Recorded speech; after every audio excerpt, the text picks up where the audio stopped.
Over the Jurgen Klopp reign, there has been many unforgettable moments. It's been a tale of success for the most part, but also has seen its fair share of testing periods that has seen us been knocked down many times, but the spirit of Liverpool has always seen us refuse to stay there and come back stronger. With a loyal fan base, we have felt the testing times and we know our importance as the 12th man. However, in any given 90 minutes, that faith can be stretched, and over our illustrious history, we have made a habit of turning deficits into victories.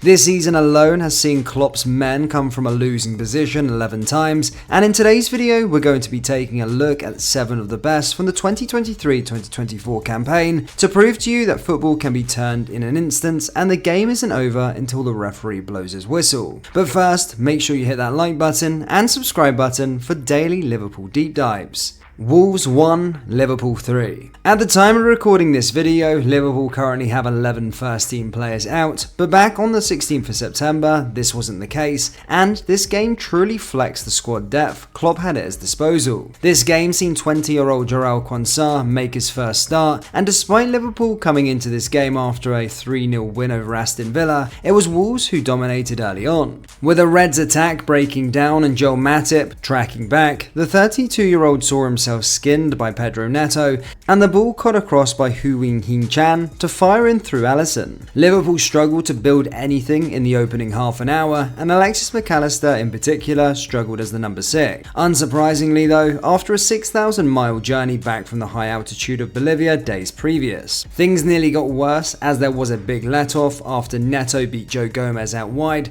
with his deft cross finding Matthias Cunha, only for the striker to fluff it spectacularly. Liverpool were completely absent in the first half attacking wise, and the half ended with a flurry of efforts from Wolverhampton Wanderers and seen the Reds go into the break 1-0 down. Jurgen Klopp made a bold and necessary change at the break, with McAllister relieved of his ailing duties and Luis Diaz sent on as Gakpo moved into the midfield. And as the manager prepared 2 more 10 minutes later, those brought off Gakpo and Diogo Jota were involved in the leveller, Jota finding Salah, whose driven ball was touched home by Gakpo for 1-1. However, it was the introduction of Harvey Elliott and Darwin Núñez that gave the Reds new life, and it took a big save from Jose Sarr to deny the latter after a well-worked move. With the momentum shifting in Liverpool's favour, it seemed only a matter of time for the chance to come, with Wolves more passive as they sat in. And it was the most unlikely of scorers when it eventually did, with Andy Robertson starting and finishing the move with a 1-2 off Salah and a comfortable effort from the Scotland international on the 85th minute to shift the 3 points to the Reds late on in the match. There was still time for another, with Elliott's deflected shot finding its way in for an own goal for Hugo Bueno and a 3-1 victory for Liverpool. 2 late goals secured the points for Liverpool, and certainly one whilst I'm recording this that I remember the anxiety I felt as the clock ticked on. Liverpool 3, Leicester City 1.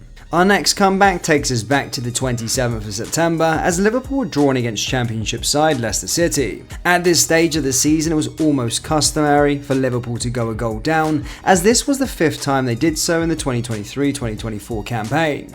As it was in the Wolves game, Liverpool gave away a really poor chance that seen Kostas Tsimikas fold like a cheap suit on the left flank, as Leicester were able to break, and with the ball falling to McAteer, the youngster finished well for 1-0 within 2 minutes. From there though, Liverpool were on top, with Bento dazzling down the right as he was denied a strong shout for a penalty. He was kept out by the goalkeeper from close range and then hit the bar from a similar distance. The chances kept coming, with the Reds almost restoring parity through Cody Gakpo, only to be dwarfed by a goal line clearance from Connor Cody. Cody putting his body and at times face on the line to keep out his former club was a consistent theme throughout the first half, with Liverpool going in for the break frustrated. There was no changes at half-time, and Jurgen Klopp's patience was rewarded with 3 minutes of the restart, with smart footwork from Ryan Gravenberch seeing him tee up Gakpo for a turn and finish. It certainly seemed as though there had been choice of words from the manager in the dressing room, with a number of players, Gakpo including, stepping up their performance levels. With the tie still in the balance with 25 minutes left on the clock,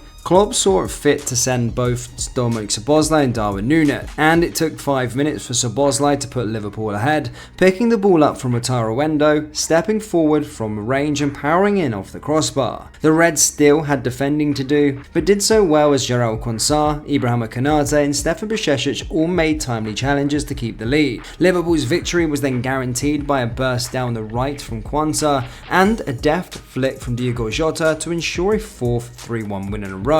This was one of our more important comebacks, as it spared us the embarrassment of losing to a championship side, but also paved the way to what we went on to win in February. Crystal Palace 1, Liverpool 2. Now we are starting to get to the territory where it's becoming late or extremely late comebacks, or where the odds lessen for us to grab a win. The game against Crystal Palace was certainly a match where we left it late, and some would argue that we actually didn't deserve all 3 points. Despite coming up against a Palace side which from their own manager admitted they were in fragile form, Liverpool played out the slow start expected of an early kickoff on the road. There were few half chances in the opening 25 minutes, let alone genuine chances, with the blustery wind in South London impacting the flow of the game as players found their feet. The first fell to Palace with Jefferson Lerma worked into space and his shot somehow kept out by Alisson and then Trent Alexander-Arnold at the clearance of the line. Liverpool were then let off after a penalty was awarded as Virgil van Dijk brought down Edouard with a lengthy VAR check ruling it out for an earlier foul on Endo. There were bright points for the Reds as half-time neared, with both Mohamed Salah and Dominic Szoboszlai at least firing shots towards goal, but Liverpool entered the half having failed to even hit the target once. Both managers made a change at half-time, with Jurgen Klopp bringing Endo off after a soft display as Joe Gomez came on, moving Alexander-Arnold into the midfield. Seemingly though, out of nowhere, Palace were then given a penalty, with the game playing on for almost 2 minutes after Jarell Quansah brought down João Philippe. VAR worked in the background with a long check before allowing the striker to finish from the spot. Even before the penalty was taken, Klopp turned to his bench again, with Quansah and Ryan Gravenberch hooked for Ibrahima Konate and Cody Gakpo, who joined Alexander-Arnold and Szoboszlai in the middle. There was no difference in the way Liverpool played though, with a struggle for energy and invention as the forwards in particular failed to influence the game. But Palace gave the Reds a lifeline as Jordan Ayew received a harsh red card for 2 bookings, and almost immediately after that, Salah managed to find a goal with a deflected effort. Suddenly, Liverpool had the momentum, which was aided by an injury to Palace goalkeeper Sam Johnston, who was then replaced by Premier League debutant Remy Matthews. And then came the winner from another substitute, Elliot arrowing in a brilliant effort from range to make it 2-1 in an unlikely turnaround for Klopp's men. Liverpool 3, Bournemouth 1. Next up was our comeback against Bournemouth, and whilst this wasn't a late win, it did see other tests put up on us as we were down to 10 men and actually was the first time we came back in this season. This game takes us to our first home game of the campaign as we look to find our first win of the season as we drew to Chelsea on the opening day. Liverpool set a trend here that would continue, and that being making an awful start, conceding a goal on the 3rd minute. We had our warning with a Bournemouth goal ruled out for offside in the 1st minute, but Liverpool then conceded in the 3rd as Trent Alexander-Arnold was pressed and Antoine Semenyo finished. Virgil van Dijk hit the crossbar soon after, but then at the other end, indecision and a sloppy touch from Alisson saw the goalkeeper forced into an early booking to recover. There were clear issues with Liverpool's system at the back as the vice-captain struggled positionally, but moving forward there were still positive signs. As the applause spread around Anfield in tribute to a late Everton supporter, there came a stunning finish from Luis Diaz to equalise, flicking the ball up and firing home in the box. Then an opportunity to make it 2-1 with Dominic Szoboszlai brought down with a soft challenge in the box, allowing Mo Salah to net a penalty after an initial save. Liverpool kept up the momentum after the break as the high-intensity approach saw Bournemouth wilt, but a shocking decision from the referee threatened to open the game up. Alexis McAllister was late in his challenge and did collide with Ryan Christie, but the call to show a straight red card baffled those inside Anfield, with Paul Tierney not overruling referee Thomas Bramall from the VAR booth. It mattered little for the Reds, thankfully, with the outstanding Szoboszlai driving forward and firing an effort on goal that was palmed out by Neto and converted by Diogo Jota for 3-1. On came Endo then for his Liverpool debut, just over 24 hours after his £16 million move was confirmed. firm. His simplicity helped allow the Reds to maintain control despite going a man down, though issues for Alexander-Arnold and Diaz gave cause for concern late on. This comeback ranked so highly because it was the first time we had to dig in as 10 men, and it also set a precedent for the rest of the season in comebacks and really proved to everyone we have a team here.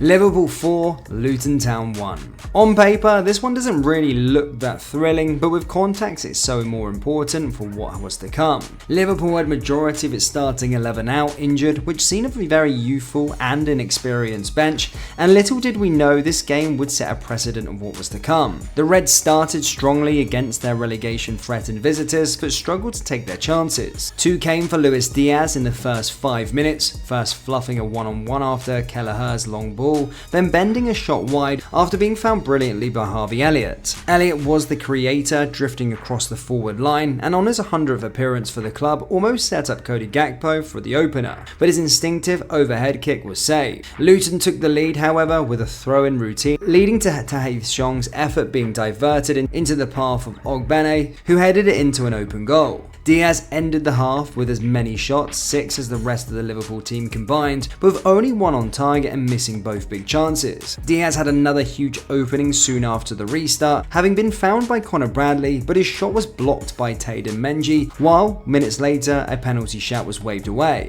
It was the captain who got the equaliser, stooping to power in a header from Alexis McAllister's corner, the 10th of the night for Liverpool after Gakpo's goal-bound shot was tipped wide. Liverpool were ahead in the blink of an eye, with Bradley's smart free kick finding McAllister, who volleyed across for Gakpo to head home for 2-1. Only a stunning save from Thomas Kamianski stopped Van Dijk from making it 3-1 before the hour, but the goalkeeper could do nothing to stop Diaz from finally getting his goal midway through the second half. On came debutant Jadon Danns before the end, with Jurgen Klopp able to manage his squad as they showed why they are at the top of the table.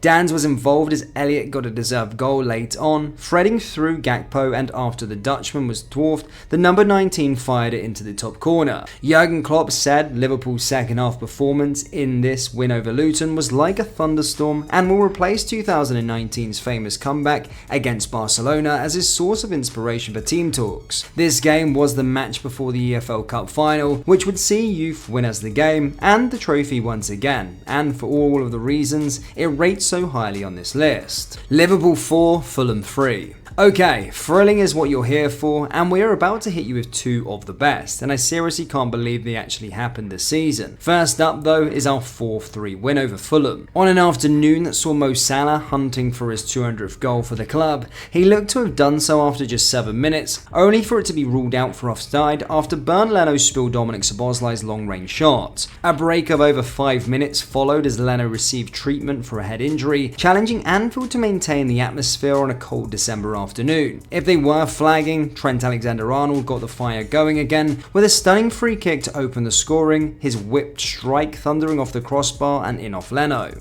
Liverpool were all over Fulham after their goal, but somehow conceded an equaliser just 4 minutes later, a simple drilled cross turned past Kelleher at his near post by ex-Reds winger Harry Wilson. Order was then restored through a special strike from Alexis McAllister. With the ball nodded back in field by a Fulham player, it landed at the feet of McAllister, who took a breath and arrowed unstoppable drive into the top corner from 30 yards out. But it was again undone by poor work at the other ending, with slack marking and Kelleher all over the place as Kenny Tete equalised on the cusp of half-time. After a long and frantic first half, Liverpool were tasked with pushing for the lead again after the break, and Darwin Núñez smashed the crossbar early on following a speedy encounter. Then another wasted chance for Núñez, who began the move by releasing Szoboszlai and raced into Salah's pullback only to fire weakly at Leno. Liverpool struggled to craft openings as the game wore on, and then went behind through more abject defending as Bobby Decord-Vareed started and finished the move with Kostas Tsimikas easily beaten in the air. Then another spectacular goal from Wataru Endo off of the bench levelled up,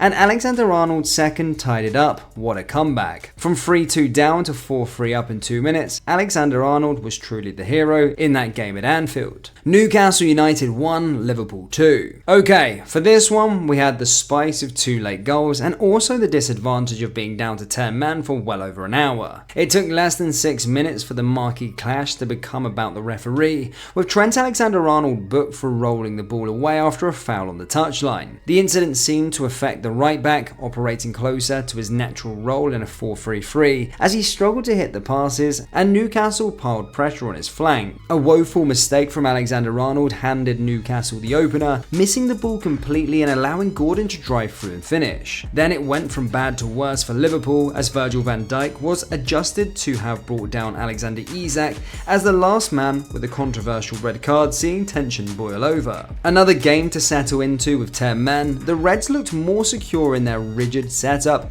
but it was a fraught half at St James's Park. Newcastle were unsurprisingly confident after the break and kept the pressure on hapless Alexander-Arnold, with Joe Linton setting up a big chance for Miguel Almiron, which he should have done better with.